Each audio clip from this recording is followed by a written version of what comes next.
Welcome back to the Drilling Company's Good Noise. We've had some technical difficulties and we're happy to return with a short play that packs a punch. On Time by Brian Dykstra. On Time is part of the Time Project we initiated more than a year ago in 2020. Now it's a prescient look back at where we were just a little over 365 days ago, with a few thoughts that are, well, timeless. The audiocast is preceded by a more recent interview with the writer, Brian Dykstra, about how COVID affected his process and what was in store for him now that things were wrapping up and we were getting back. The short has audio performances by Karla Hendrick and Drew Valins, longtime Drilling Company favorites, along with myself, and a sound design by Robert Siefkin. So here's that interview, followed by the play, Some Good Noise.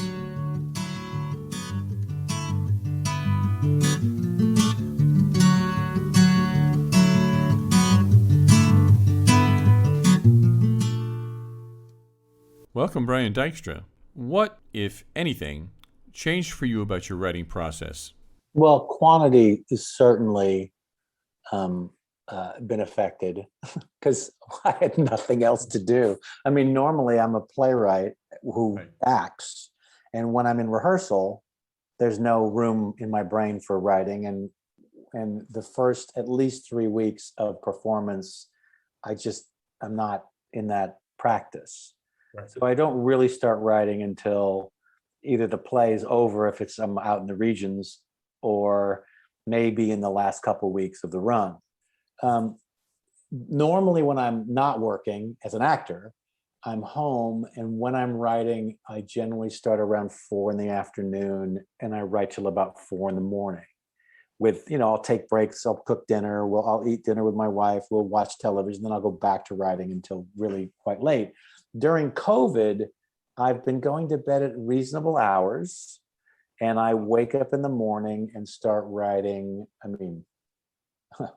I'll start writing around noon or 1 or 1:30 or 2, and I'll write, because it used to be, because you keep hearing about it, playwrights who are like, I wake up in the morning and I write early in the morning. And I tried doing that for a while, and I found that I would wake up in the morning, I would start writing, and 15 minutes later, I'd be taking a nap on the couch. So that just wasn't my rhythm. So now it does seem to be an earlier, I guess, because what am I doing? Like, no, normally I might be going out for breakfast or seeing friends, but now it's like to an audition or something. I might as well start. Yeah, right. Yeah, I might as well start writing when I'm up. Have you been writing poetry since you were a kid, or did you discover the poetic form later in your experience of writing? That's a really interesting question. I'll answer the second part first, and I'll try to remember the first part second. Sure. I remember in 1979, I took a poetry class in college, and the first thing I brought in was heavy rhyme. And I mean like internal rhyme, end rhyme, rhyme. And after I read it, my poetry teacher said, yeah, poetry doesn't rhyme anymore. And then about 10 days later, I heard Rapper's Delight on the radio for the first time. And I remember thinking, well, poetry might not rhyme anymore, but something does. This does. And this does in a way that lyrics don't. So I don't want to say I invented rap. Yeah, I would stay. I'm going to stay away from that. I'd stay very far away from that. Yeah. But I do remember doing Romeo and Juliet in college, and there was a guy that came in and talked about scansion, and we scanned the whole play as a cast, because it was college and they were trying to teach us something.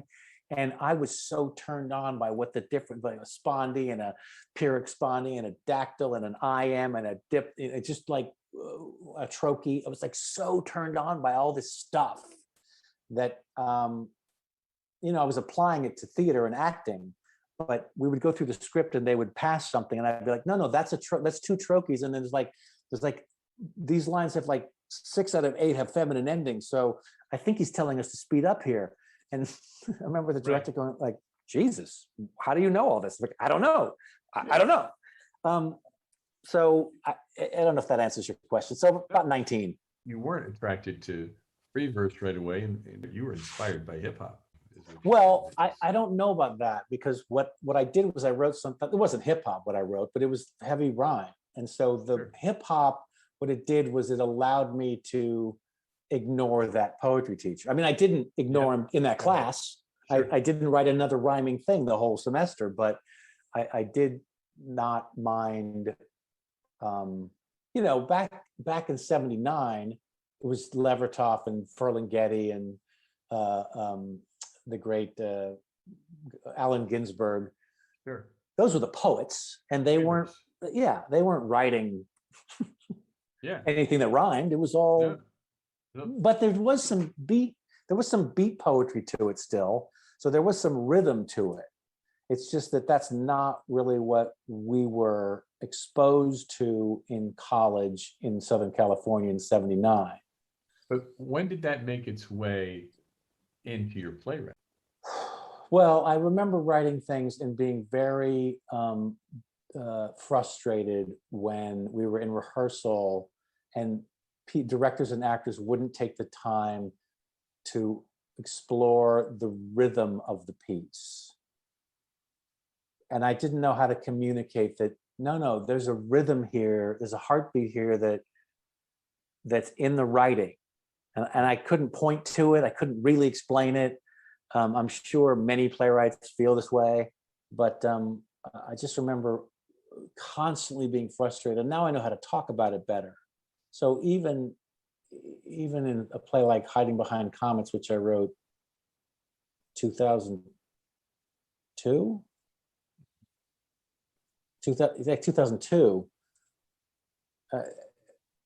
I just knew that there was something that wasn't getting explored. Now it would happen naturally. You get the right actors in there, and talented people will find their way to it. But I wanted, directors to be pointing it out and saying, "What are you pausing for there? Or why aren't you pausing there? Or why aren't you speeding up? It's in the writing."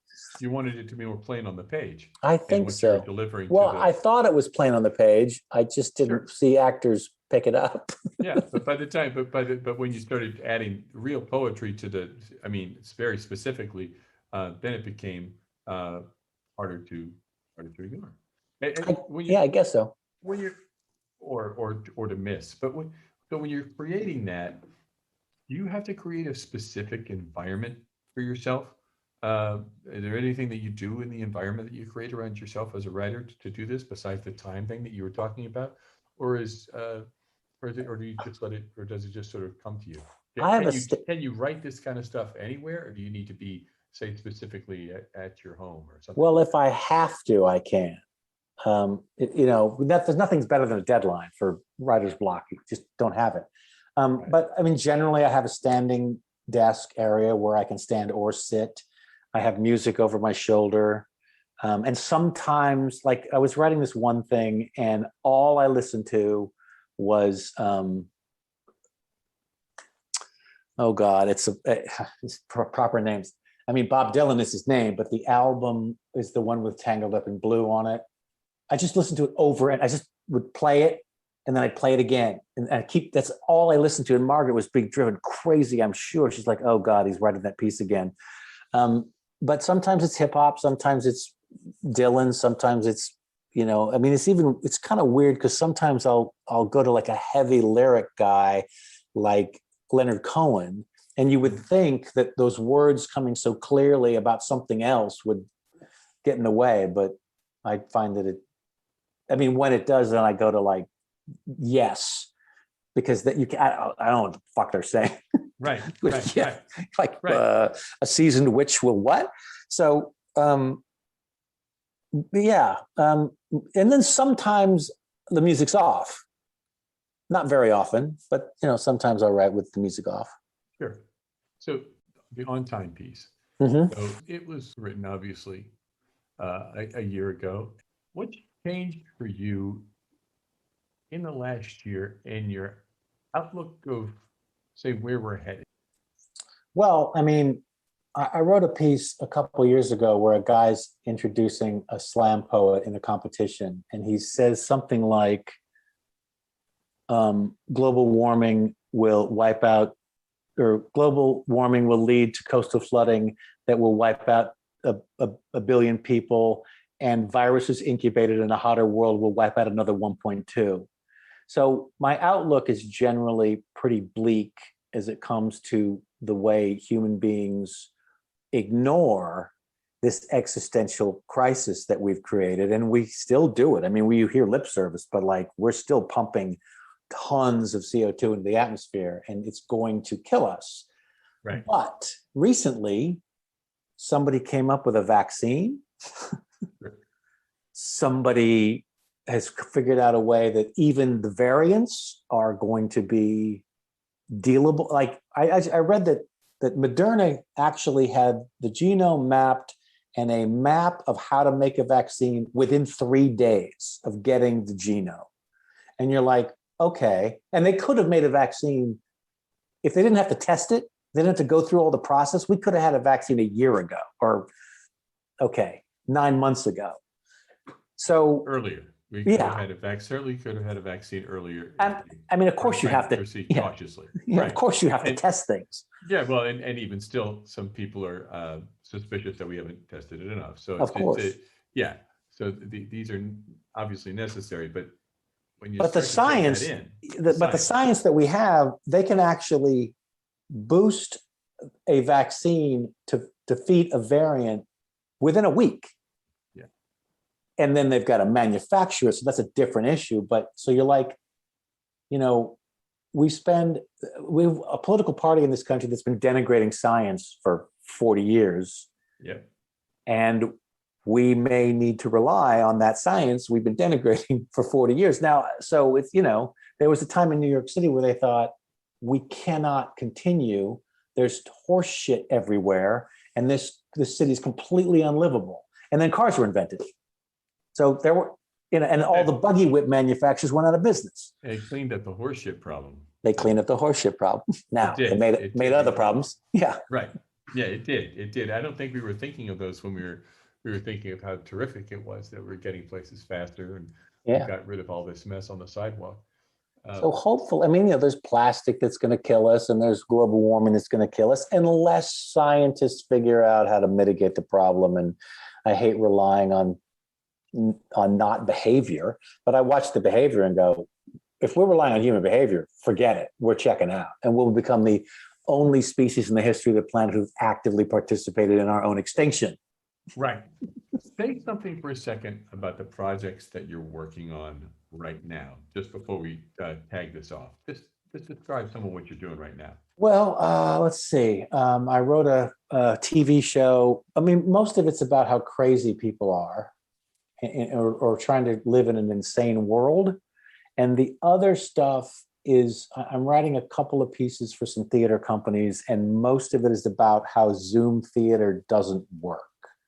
So I wrote a piece for a resident acting company where they're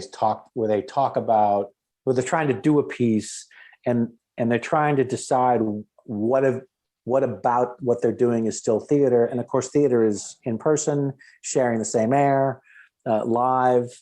It's all the stuff that we can't do over Zoom, but there's still something different about theater that film and TV do differently, and that is we embrace language. So if we can find the language, then we're doing some form of theater in that piece. And then the other piece is I'm writing a play for Hudson Stage. It's a short play, 20 minutes, I think, with a friend named Darren Deshawn. And the piece is called This Doesn't Work. And it's a piece about how Zoom theater doesn't work. At least we think it is, because we're in the middle of just sort of starting to talk about it.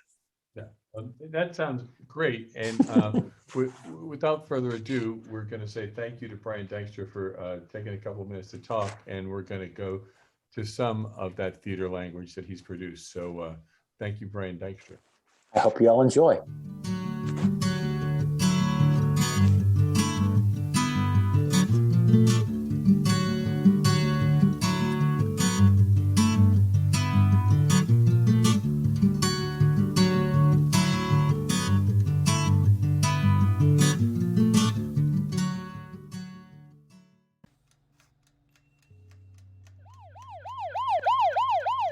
Right now, No, seriously, right now, right fucking now. Presently, at this moment, there is a machine that is breathing for my father. That machine is buying time. Her doctors talk about that a lot. Time. They talk about time a lot. How fast is she breathing? My sister. How slow is she breathing? How quickly? Even though my little girl is supposed to be too young to be affected, or at least disaffected. And I know, there's so much we don't know, but someone this young, it's rare. That's what they say. What to believe though, right? Still, they want to know. We want to know. How's her blood pressure? Is it sluggish? Or quick? Or normal? Or approaching normal? Or near normal? Will it ever be normal? Ever? How long will we have to wait for that? How much time? And what about the beat of her heart? Her little heart? Is it rapid? Compared to what? Is it slow? Slower? Too slow? And how do we gauge? Beats per... What is it? Minute. It is minute. It's beats per minute. Heartbeats gauged as normal or sluggish or rapid against time. 1 minute. We measure heartbeats, the amount or the rate, against time. 1 minute of time. There's a race against time. I said rate. I know what you said. There's still a race. What have you done? 60 beats per minute. What is? Is that normal? Healthy? Average? 1 per second. That sounds right. Her heart keeping time with time.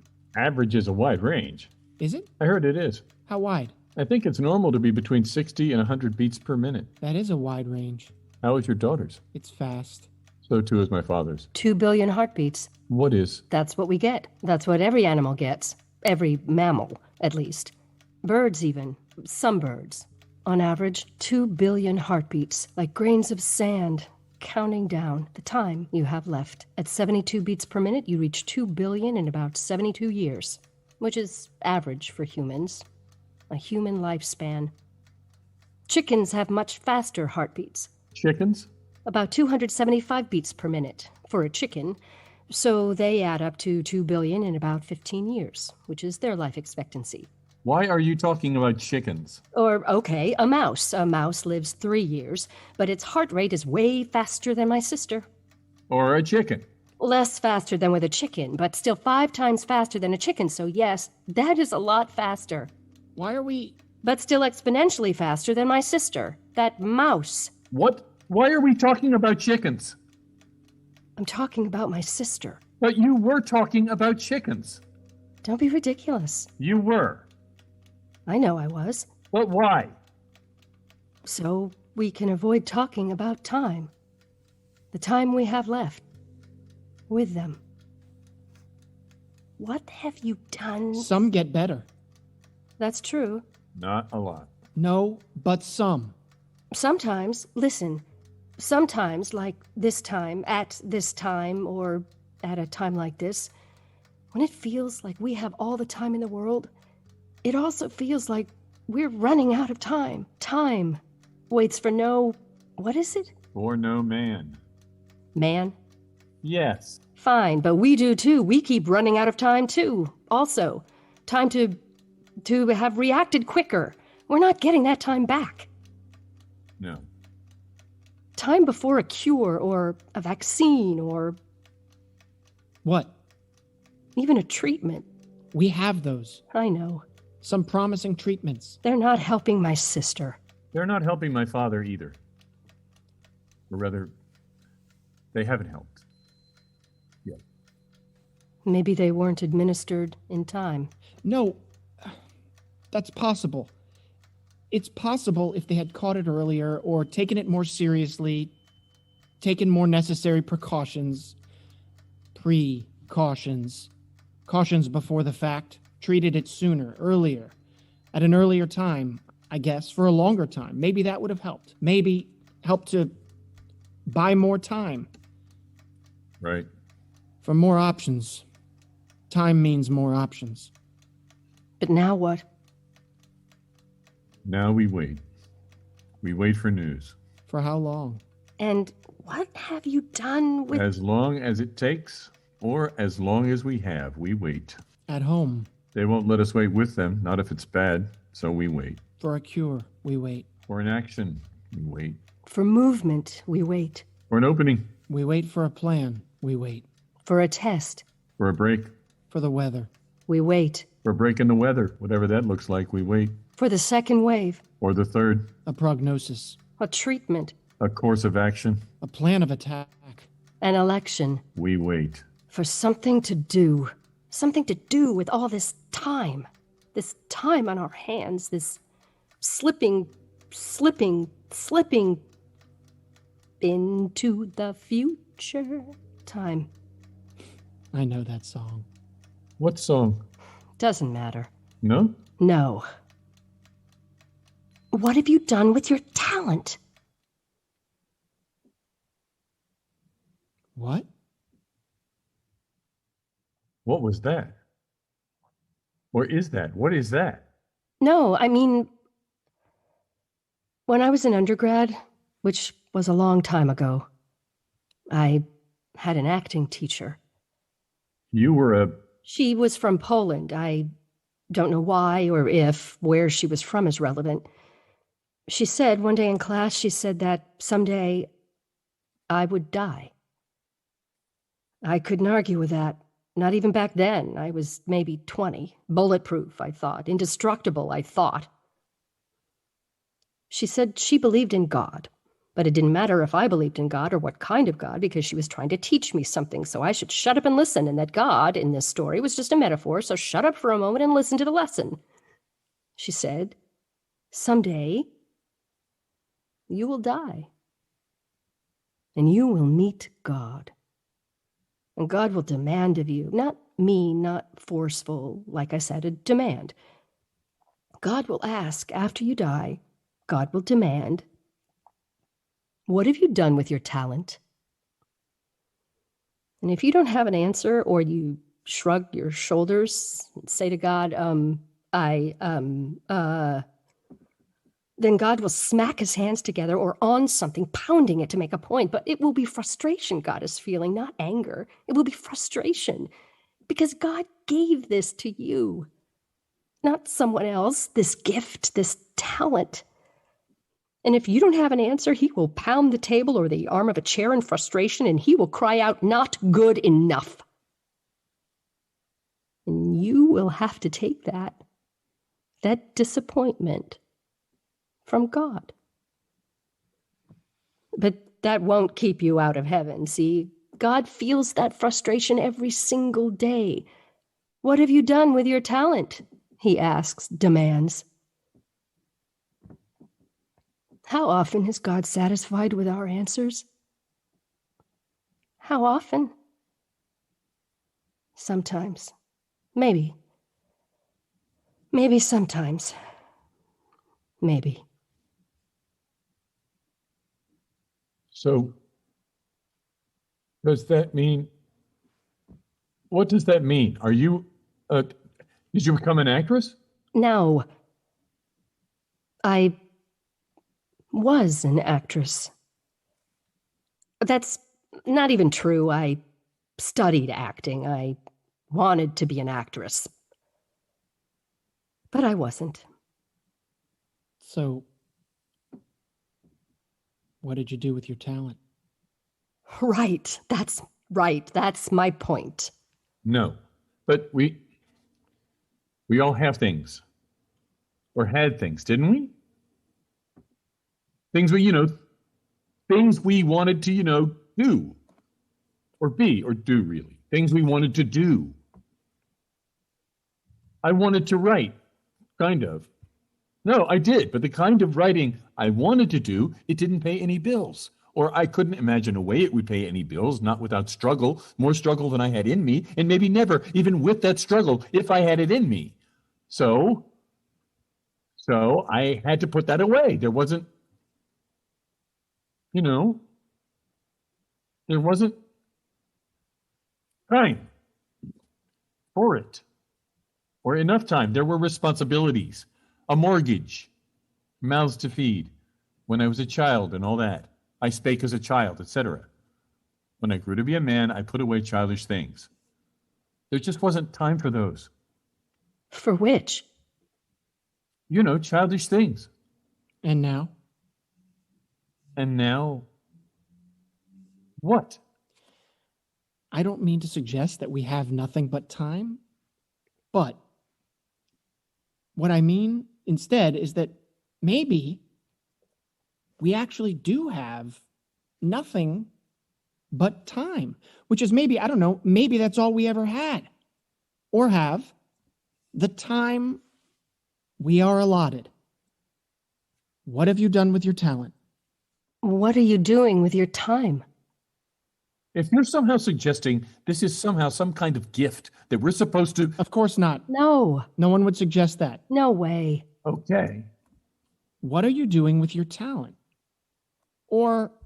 what have you done with your time? This time. which might actually be the same question. If you take the time to examine it, and if you have the sinking feeling that God would be disappointed with your answer, Then stop wasting your talent. stop squandering your time Otherwise, we are going to end up with nothing. but time.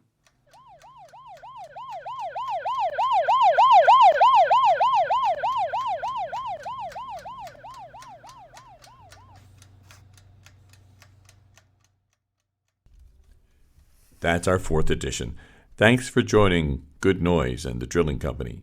Go to www.drillingcompany.org for more information on our upcoming Shakespeare in the Parking Lot performances, our Bryant Park Shakespeare performances, our future podcasts, and to drop a ducat in the bucket if you had a good time.